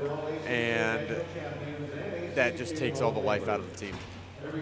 That goal chased starting netminder Lauren Allen. Morgan Lang finished out the rest of the second frame, and you can only imagine she will be in net for the third. Shots on goal in the second period and through to 38-15 in favor of Belleville over Grand Valley State. 20 more minutes separates us between a possible advancement into the semifinals or game number 3 tomorrow afternoon. We'll step aside when we return.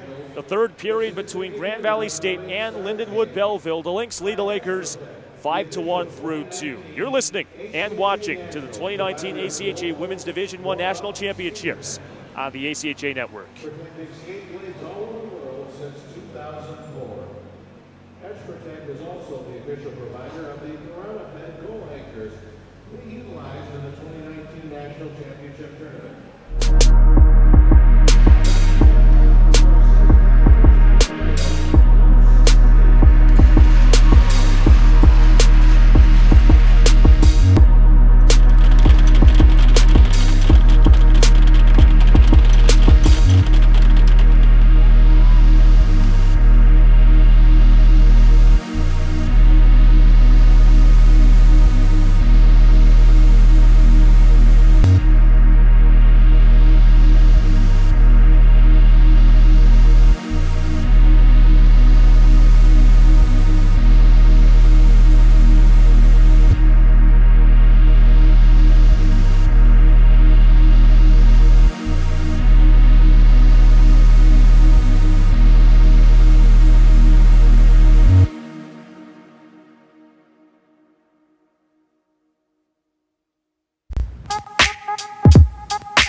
You know the answer. You studied for this.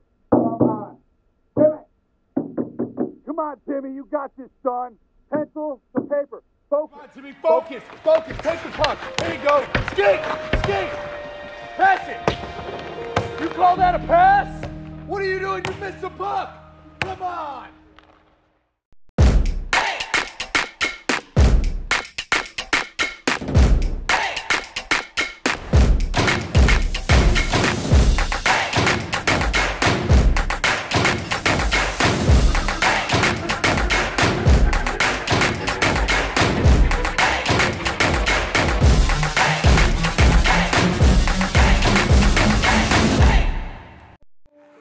Skating was hard at first.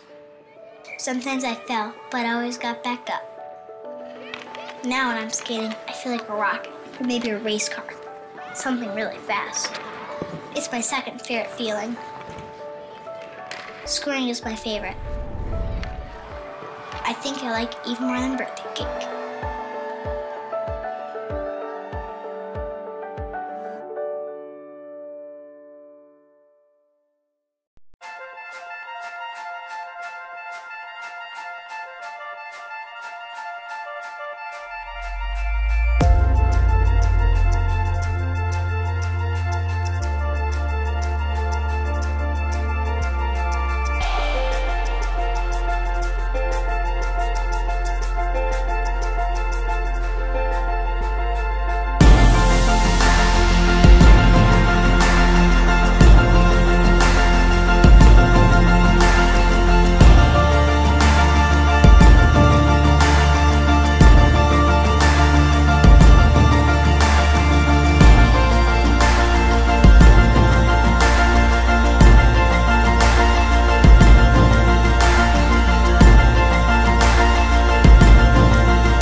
There are a few things that come along that change the course of history.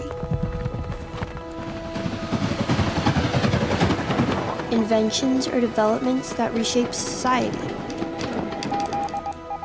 They usually aren't appreciated at first. In fact, they're often scoffed at. What good will that be? Hello? Surely that can't be practical. But then, slowly, over time, the greatness of these achievements become manifest. Until one day, you ask yourself how you ever lived without them. That's the nature of turning points. They bring us to new roads and new heights. They open doors we never thought possible. So it's important that we go forward together. I'm here with Gina. That our growth might not just benefit the great, but the good also. In small ways, and in grand ones. Dad. The test of our progress is not whether we add more to the abundance of those who have much. It is whether we provide enough for those who have too little. At Wilson Electronics, we push every day to amplify the power of communication, to connect those who love and those who cannot live without it. Dallas, Texas, in a stadium that has been sold out for months, the Cotton Bowl. Notre Dame leading 17-14. 1:10 remaining in the game, and Texas with Street at quarterback. Street gets to the second man for a touchdown for Texas. The 2020 Bridgestone NHL Winter Classic, an annual celebration of hockey's heritage. Tickets on sale April 23rd. The Cotton Bowl, New Year's Day. It's gonna be a classic. The Dallas Stars, have put on camps like this, and we're just really trying to build hockey in the communities around Dallas. Learn to skate and play hockey for free at Children's Health Star Centers. All throughout DFW, kids ages 4 to 14 can join Rookies programs presented by Lexus. Equipment is included and kids will get a free jersey to take home. For more information, visit dallasstars.com/rookies.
know the answer. You studied for this.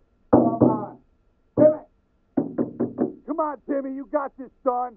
Pencil to paper. Focus. Come on, Timmy. Focus. Focus. Take the puck. There you go. Skate. Skate.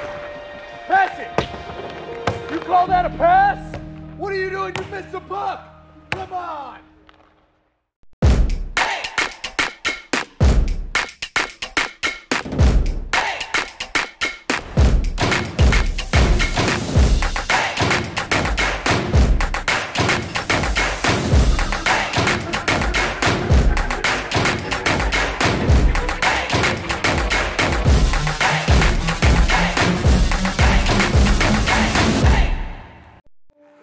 Skating was hard at first.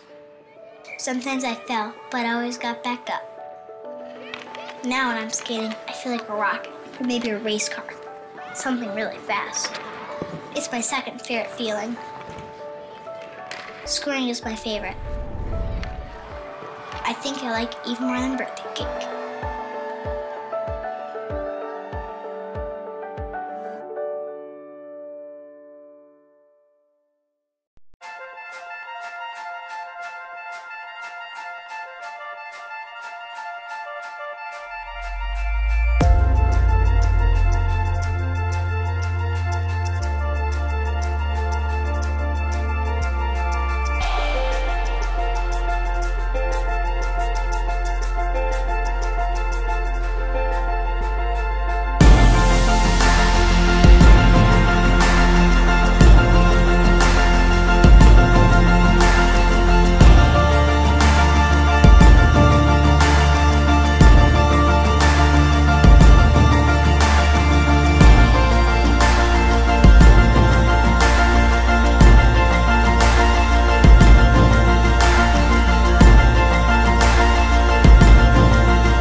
Through 40 minutes, it's been all Belleville. 5-1 over Grand Valley State from the Lone Star State.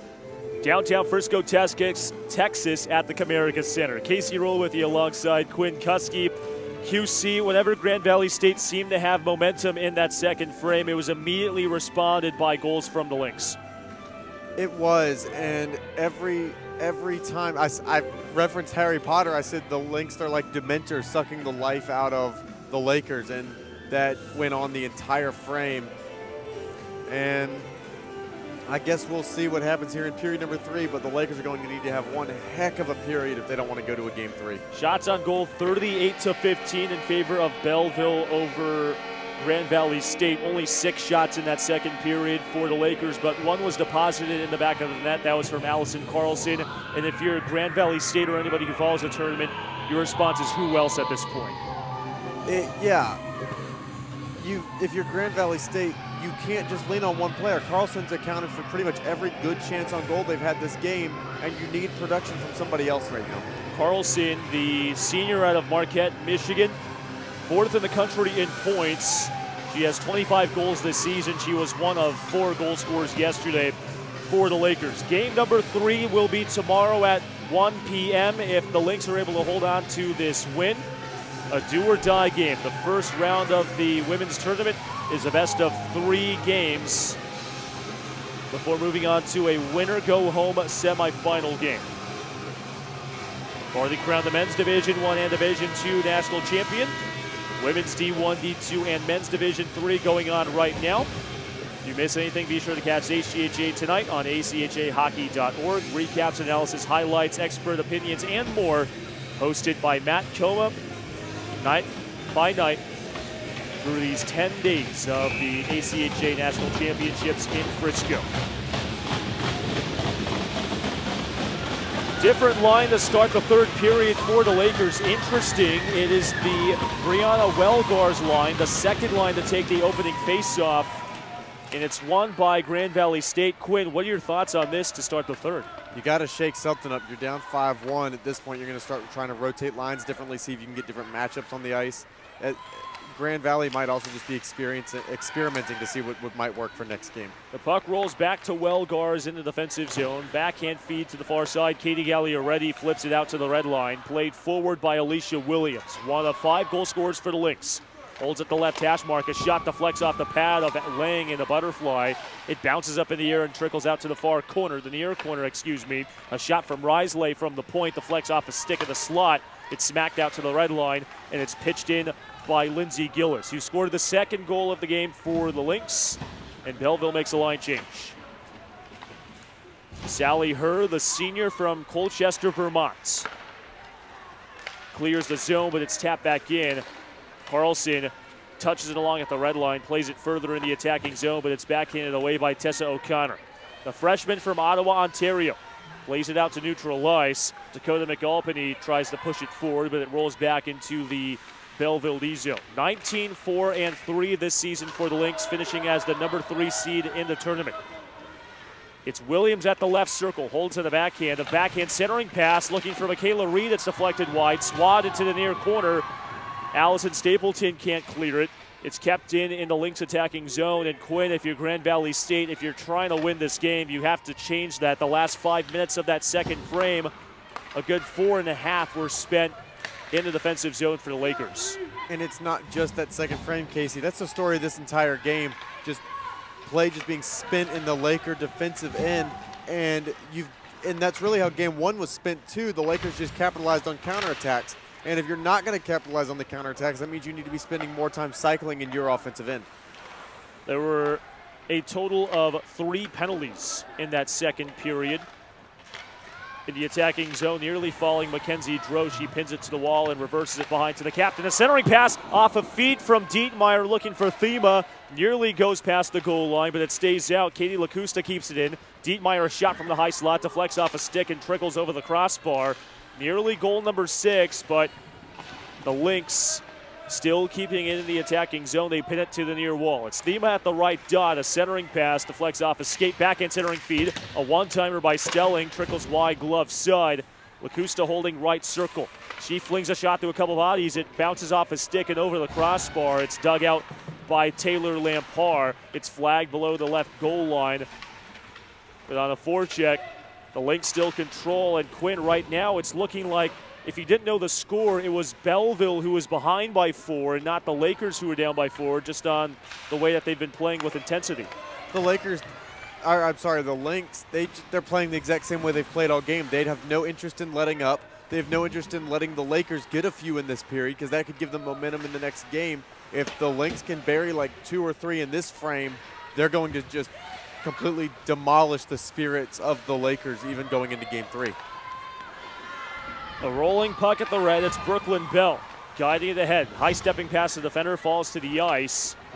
Alex Brinkman flips it forward and past the blue line. Right circle, a shot deflects off the skates of Lindsay Gillis. It bounces below the left goal line. Rolling puck flagged down by Megan Beebe. Backhand centering pass, one-timer off the stick of Denton. Flips wide over the near corner. And up the half wall, it's cleared out by Marissa Delry. And a line change made by the Lynx. Puck just about bounced into the bench there as the gate was open in the process of the change. And those are some chances that the Lakers couldn't capitalize on earlier in the second, those one-timers in the slot. And there was a breakaway chance and an open net for Grand Valley State at the tail end of the second period. All in a span of 10 seconds, but nothing going in the back of the net in that span. Yeah, just think about how different this game would feel if Grand Valley had capitalized on their opportunities. Here's Beebe now, 2-on-1 breakaway, holds to the backhand, centering pass looking for Carlson. It rolls wide, but a penalty is going to be upcoming.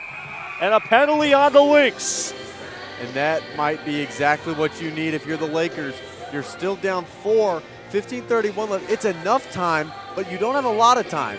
So you've got to be producing here. You've just scored in your last power play. That's how they got their first goal of the game. If you score on this power play, make it 5-2. You're looking at a 3-goal game. It's not going to be an easy road back, but it's possible. Hooking call on Jamie Risley. The 20-year-old junior out of Waterdown, Ontario, sits in the box for hooking. Face-off won by the Lynx. They clear the zone just past the stick of Breland Tasker. The Lakers here tonight 1 for 3 on the women advantage. It's Dakota McGilpany pinning the puck to the wall, but it's pitched free by Carlson. Plays it off the high glass, and Taylor Lampard trickles it out to the red line. Carlson smacks it down the far wall, but it's Ashley Dietmeyer, the captain, on the back check. On another back check, Carlson centering pass, whiffing on a one-timer Smith. It trickles to the far corner. A couple bodies fall to the ice. Dietmeyer jams it along the end boards. Scrum for it behind the net.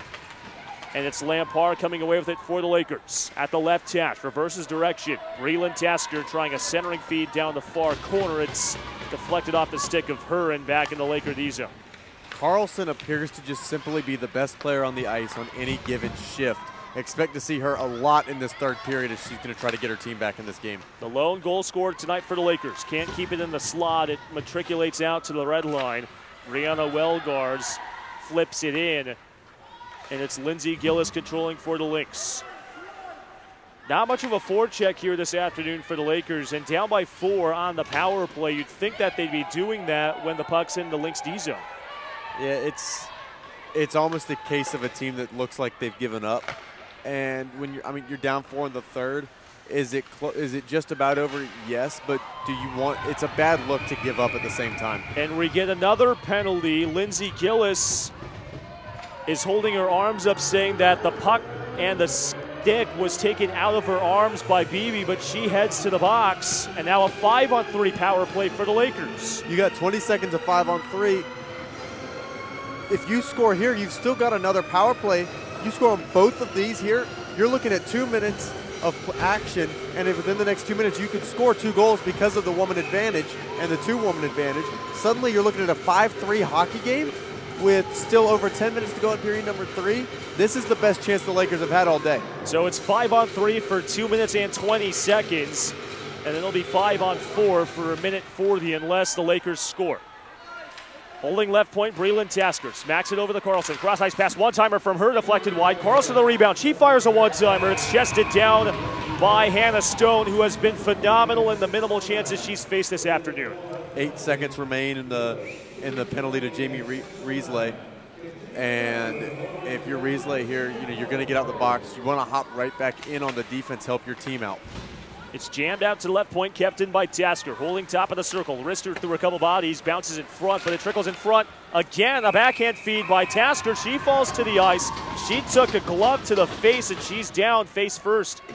No penalty called, so it remains 5-on-4 as the 5-on-3 just expired. Yeah, we're back to 5-on-4 with 1:38 to go in the penalty, and still a decent chance here for the Lakers. I would say, though, if you don't get one on this power play, start looking for tomorrow. 1:38 to go on the Lindsay Gillis hooking call. Allison Carlson taking the face off against Ashley Dietmeyer. The song being played right now, very appropriate. Hit me with your best shot. That's exactly what the Lynx are saying right now. Well, the best shots for the Lakers here tonight have been ones that have just been missed on and blown opportunities for the most part. It's Carlson right circle, playing it to the right point. Sally Herr at the red line, the center point, plays it back over to Lampard. Carlson glides with it right hash mark, straight away to Herr, smacks it back to Carlson right point. She cradles on her righty hockey stick. The goal scored tonight for the Lakers. Back to Herr straight away, flicks it over the Tasker left point. Centering pass deflected wide, poked out to neutralize. Tasker controls at neutrals. He chips it off the high glass and behind the net of Hannah Stone. It was a good play by her, preventing what would have been a breakaway shorthanded for the Lynx. 50 seconds remaining in the power play. The puck rolls out to the red line, chipped free by Haley Curie, but it's back into the play by Katie Lakuska. Brianna Wellgars flicks one ahead to Carlson. She fans on a shot in the high slot. Can the Lynx clear it? They cannot. Carlson backhands it behind the net. Dug out by Lakusta and out to the left point. Kept in by Wellgars, but it rolls underneath her skates and out to neutral. Just over 20 seconds remaining in the power play, and the Lynx doing exactly what they need to do, killing off time by pinning it to the wall. If you're the Lynx at this point, you're just ready for this game to be over. And I think the Lakers are getting to that exact same point. as both these teams are just ready to get on to tomorrow's big Game 3. And that'll do it for the power play. So a 5-on-3 and a 5-on-4. No goals coming across. Rolling puck in the defensive zone for Belleville. Into the high slot. It's dug out by Alicia Williams. She motors past the red line. Trudges down the left hash mark. A shot. Swagger to side. And they score! You have got to be kidding me. A blocker save made by Lang. And it just bounced past the goal line. And that's Alicia Williams' second goal of the game. Yeah, the way that went in, I thought for a split second it was behind the net. And then all of a sudden I realized, wait, no, it's inside the goal. And it seemed very delayed from everybody on the ice. No one really expected that to go in. And somehow it just found its way home. And if you're Grand Valley State, you can only put your hands on your head saying, that's the way today is gone. The goal for Williams comes at the 9-minute and 29-second mark.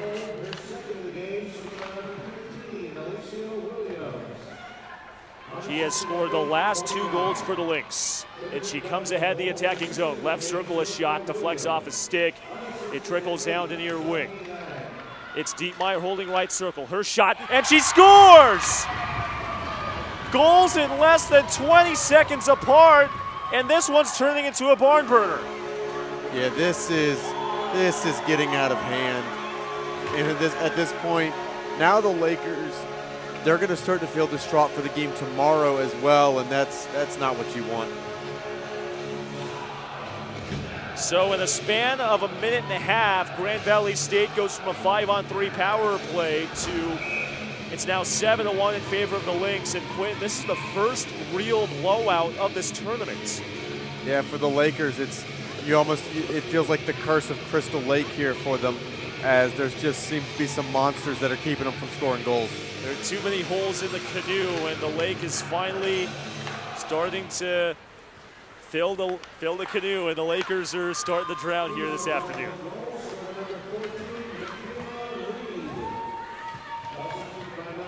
Rolling puck at the red line, smacked in by Carlson. Back in the Belleville defensive zone, it goes down. No icing. Connor Denton backhands it up the far wall. Behind the net, Haley Curie, the 5th-year captain. Reality all but settling in for her is that her career will come down to 1 game tomorrow. Centering pass deflected wide, rebound in front. The puck trickles free, and now we get some shoving after the save made by Lang. And if you're the referees here, you might need to try to take over this game, because it could get out of hand when you have a blowout. Shots on goal, 43-18, and we're still not even at the halfway point in the frame. I believe the Lynx are going to be the first team in the women's D1 tournament to record over 50 shots on goal. And Quinn, the most amount of shots in this tournament by any team. To be quite honest, it was yesterday, 41 shots by Belleville. They've already got 43. Yeah, Belleville had 41. I believe the Liberty Flames had 43, and Belleville already has 43. So expect to see the highest shot count of the tournament. It'll be with just 1 more shot, Belleville will hold it. And with 10 minutes to go, you only assume that they'll get there sooner rather than later. It's Katie LaCusta dancing past a couple of defenders, falling to the ice. Mackenzie Drost pins it to the right corner boards. A couple of bodies scrapping for the puck. And it comes in behind the net. Brianna Welgars at the left goal line, stick free by Dietmeyer on a back check. A couple bodies fighting for it just above the goal line. Now scrumming as a couple skaters fall to the ice, and now the referee blows her whistle. An immediate timeout. 9:26 to go in the 3rd period. 7-1 our score. The Lynx on top of the Lakers. Game number 3 expected tomorrow. You're watching the 2019 ACHA Women's Division I National Championships on the ACHA Network.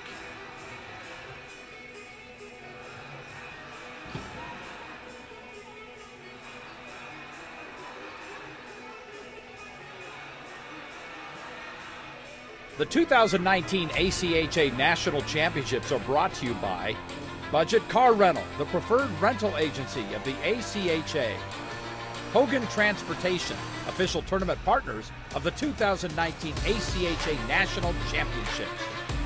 Edge Protect, protecting goalie skate blades since 2004 and official sponsor of the 2019 ACHA National Championships.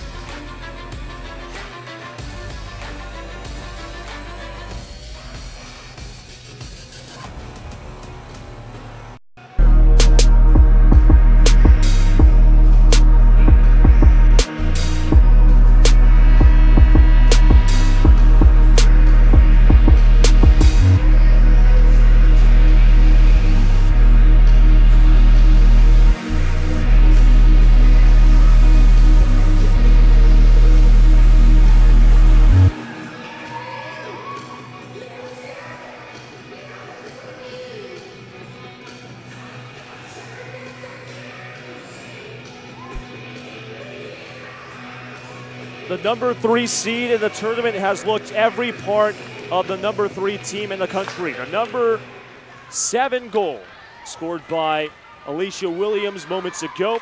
The Lynx lead the Lakers 7-1 here in Game 2 of this best-of-3 game opening round playoff. Casey Roll with you alongside Quinn Kuski. Quinn, yesterday the Lakers seemed to got a couple of bounces in Game 1, but any doubt that we had in the Lynx making a comeback in Game 2, that's been squashed. It has, and obviously the fat lady's singing in this one. We know who's going to go on to win this game. If you're the Lakers, though, maybe start experimenting, change up your lines, run a few different set plays maybe, see what you can do to score a goal or two, and use that in game number 3. Deacon around a couple of defenders. Jamie Risley pinned to the right corner boards. Katie Haley Curie tries to poke it free, but it still rolls out to the right point. Kept in by Dakota McAlpin. He smacks it below the goal line for Mackenzie White. Glides up the half wall into the high slot. Her shot blocked. And Curie chips it off the high wall, but still kept in by the Lynx. Right point, Mackenzie White. Shot deflects off a stick of Wellgard's, and she clears the zone. Megan Beebe banks it off the high wall. Couple bodies bouncing in the neutral zone, but it's Katie Gagliardi losing the puck. Flip forward to Michaela Reed at the right point. Snapshot deflected wide. Rebound in front. A one-timer deflected wide. Sprawling save by Lang, and that stops play.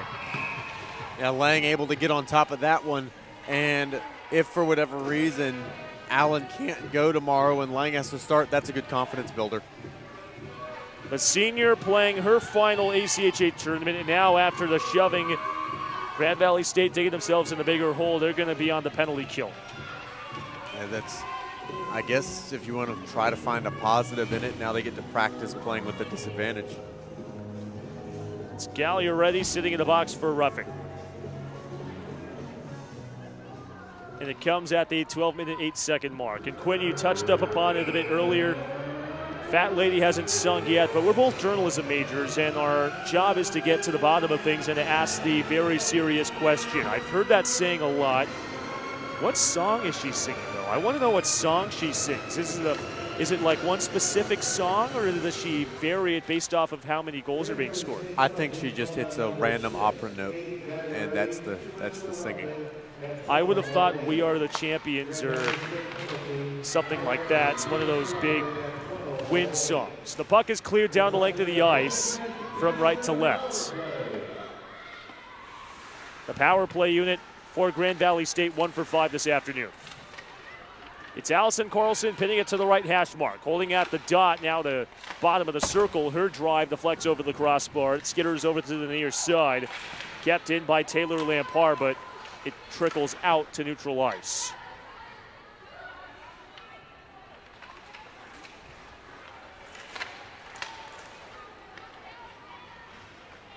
Ashley Dietmeyer at neutral in the attacking zone, holds in the backhand. Now we're going to get another penalty. Now, if you're the Lakers, now you're going to go down 2, and the game's far and away over at this point. And at this point, just try and stop the bleeding.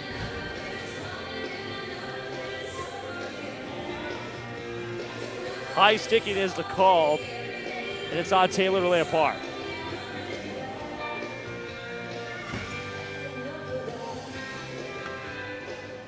By the time this tournament's over, I gotta ask what song that is that Andy plays over the loudspeakers. That's my go-to. That's on my to-do list before we're done here today. It's your job to make me remember. If I forget, it's on you. What if you forget and I forget? Well, it's still on you because I asked you to remember it for me. We're gonna blame it on somebody in the on-set stage. We're gonna blame one of our producers if you forget. Blame Andrew. 5-on-3 power play for the Lynx. Below the goal line, wraparound try. They score! It's Dakota McGompany on the power play. You have to question what Lang was thinking there, as the puck's coming around behind. You have McAlpany bringing it around behind. Though you know the wraparound attempt is coming. Look, she never drops to the butterfly, never goes to cut it off, and that's one of the easiest goals McAlpany's ever going to score. The freshman from Brockville, Ontario, gets her second goal of the postseason, and it's still a 5-on-4 power play. It's 8-1 for the Lynx. And Quinn, that shots on goal number that you had talked about, it has been surpassed by a good margin. It's now 47-18 our shots on goal. Yeah, the most shots on goal in a single game that I've seen this season was when the West Virginia men's D2 team played the Navy team, and Navy defeated West Virginia 8-1 with 88 shots on goal. That was the most I've seen in a game that I've been a part of, and we'll see if that gets topped here today. I saw an Indiana University Division II men's game this season beat University of Kentucky on homecoming while putting up 67 shots to Kentucky's 52.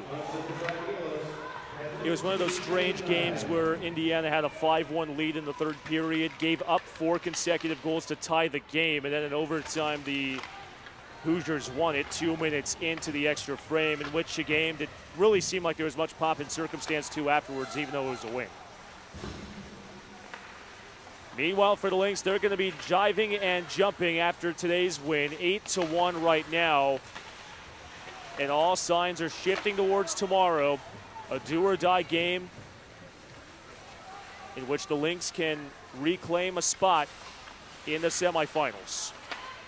They were swept last season, one of their redemption tours this season. We've already had the redemption tour from Minot State men's D1, perhaps Bellevue with their redemption tour. Sorry, Belleville with their redemption tour. Tessa O'Connor's shot gobbled aside by Len. Still 28 seconds to go on the Lakers penalty.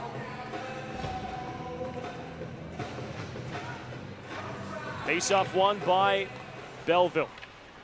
Circling to the top of the far dot, it's Michaela Reed gliding below the goal line. One hands it to the dot, but she gets it herself. In the high slot, a wrister, and they score. Michaela Reed adding on to the onslaught. It's now 9-1. Right there is where you see Lang's height being a disadvantage. Allen probably sees that shot coming as she can look over the people in front of her. Lang cannot, screened off there, and she just never sees it, and it winds up going by her. That's the second goal of the game for Michaela Reed. She and Alicia Williams have combined for 4 goals, and the last 4 goals scored by the Lynx. If you didn't watch yesterday, you'd have a hard time believing that this Grand Valley Lakers team actually won yesterday. Lacusta shot deflected wide. Carlson flicks one out to the red line, trying to connect with Allison Stapleton. It rolls down toward the far corner, smacked off the boards by Ryle Strayer looking for Lacusta. She plays it ahead. Alicia Williams streaking it, tries to slide a puck to the far wing. Carlson can't keep it in for the Lakers. It rolls down, and it's an icing.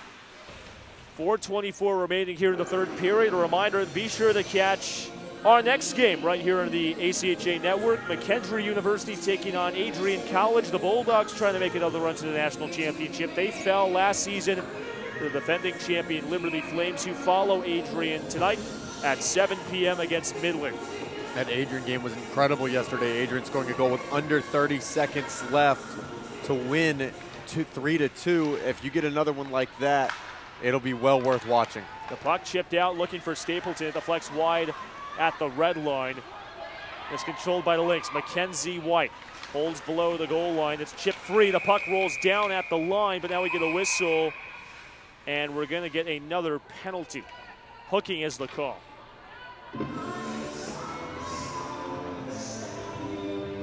And it's another Lynx power play upcoming, and they'll use this opportunity to try and get double digits.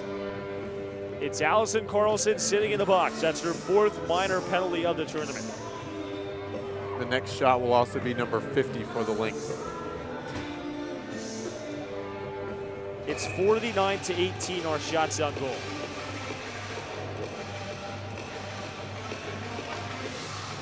And another recurring trend, Quinn, as the faceoff won by the Lynx. Grand Valley State has won 1 faceoff this period.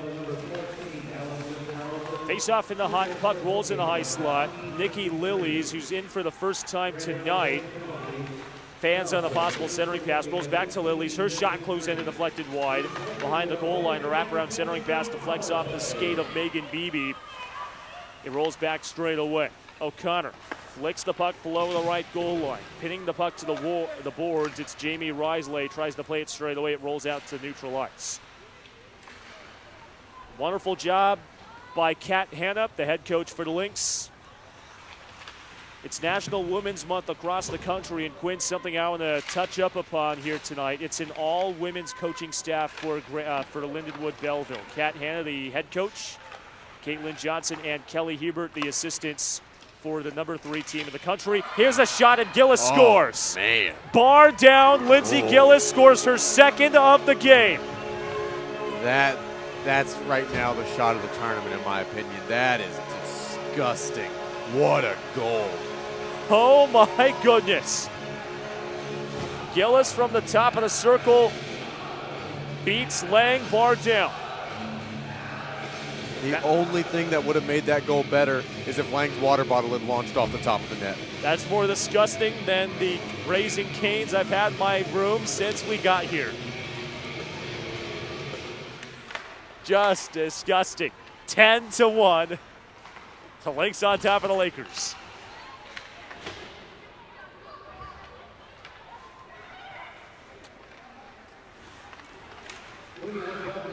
Lynx clearly not willing to give up yet in this game. They're still pushing the action, already up by 9, and they're just trying to take the life out of the Lakers here. Beebe shot from below the left goal line, deflects off the stick of Hannah Stone, and just to make things even more interesting, if you're Grand Valley State, you're not only competing with this offense for the Lynx, but you're going up against the best goalie in the country, according to a lot of people in the ACHA. Yeah, Hannah Stone has been fantastic this season, and you see why in a performance like this. Not a lot of shots on goal, but definitely a good rebound performance from her. It's Alicia Williams in the high slot. A wrister, blocker save, standing by Lang. The puck rolls behind the net. A couple bodies scrumming for control. Melissa Delry flips it up the high glass, but not out to the blue line. Brianna Welgars ushers it out to neutral ice, past the stick of Beebe. Penalty upcoming. Penalty going to go on the Lakers. It's pitchforked up at the left point. It rolls down, and it's touched up by Alex Brinkman. And the Lynx will finish today off on the power play unless they can score. The Lynx power play has been fantastic in this game. Granted, they've had quite a bit of time to practice it, as both teams spending a lot of time in the box. It comes at the 18-18 mark, and Brinkman goes for roughing. That's Alex Brinkman's 2nd penalty of the game. Mackenzie Drost will take the face-off, and it's won by Grand Valley State. That's only their 2nd face-off win in this period, and just their 7th of the game. Even with wanting to draw, the Lynx immediately got possession back. It rolls out to the right point, past the skates of White, and it's down into the Belleville defensive zone. Forecheck on, Beebe trying a centering pass. She whiffs on it. It rolls out to the red line. Nikki Lillies gains the blue line. Left circle, drags in the backhand. Trying a feed, it deflects wide. It's jammed over toward the far corner by Lang. The Lynx with it at the circle, but it's cleared out by Rachel Smith. Now 51-19 are shots on goal with a minute to go. And if you're Grand Valley State, it's back to the drawing board. Katie LaCusta banks the puck off the wall, looking for Mackenzie Drost. It rolls back into the Lynx defensive zone.